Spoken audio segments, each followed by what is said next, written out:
choix Europe 1, il est 7h moins le quart et avec vous Thomas Schnell, la revue de presse internationale. Et nous partons tout d'abord au Japon retrouver notre correspondant européen Bernard Delattre. Bonjour. Bonjour. Tous les médias nippons ne parlent que d'un sujet ce matin. L'alerte au tsunami hier à la suite du séisme survenu dans la péninsule du Kamtchatka. Une fois de plus, les Japonais ont été exemplaires, se félicite le journal nationaliste Sankei. Ils ont très massivement suivi l'ordre d'évacuer donné par les autorités, qui a concerné plus de 3 millions d'habitants, rapporte le quotidien Yomiuri. En plus, aucun mouvement de panique n'a été observé, se réjouit le Asahi. Le plus souvent, les tsunamis constatés hier au Japon n'ont été que d'une trentaine de centimètres, mais le risque était réel, note l'agence Kyodo, puisqu'en 1952, une vague de 3 mètres déferla sur l'archipel après une secousse dans cette même région russe. Hier, pendant toute la journée, la chaîne publique NHK était en édition spéciale.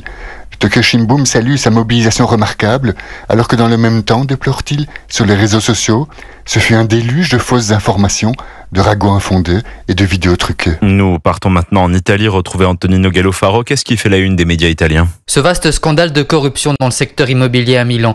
Nous sommes dans la semaine décisive de l'enquête qui a dynamité la ville, prévient le Giornale. La justice devrait décider rapidement si arrêter l'un des adjoints du maire et l'un des plus grands entrepreneurs immobiliers du pays.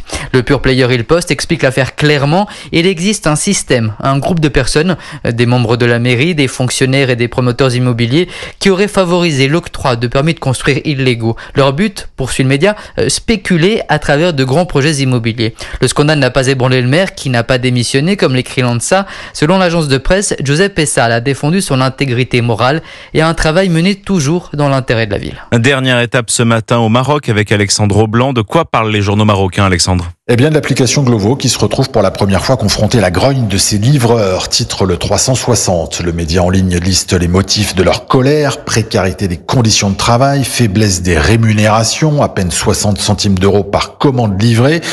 Et pour la première fois, les coursiers ont donc décidé de manifester devant le siège de l'entreprise à Casablanca, ce qui a déclenché l'intervention de la police, raconte le site d'information Express. Alors Glovo tente désormais de calmer le jeu. La société espagnole est déjà la cible du Conseil de la concurrence qui lui reproche ses pratiques, rappelle Maroc Hebdo. Autant dire que rien ne va pour l'application dont le service de livraison a même été interdit, dévoile Média 24, dans plusieurs villes proches de Casablanca, au motif que ces livreurs roulent sans casque ou qu'ils empruntent l'autoroute en mobilette. Merci à tous nos correspondants européens.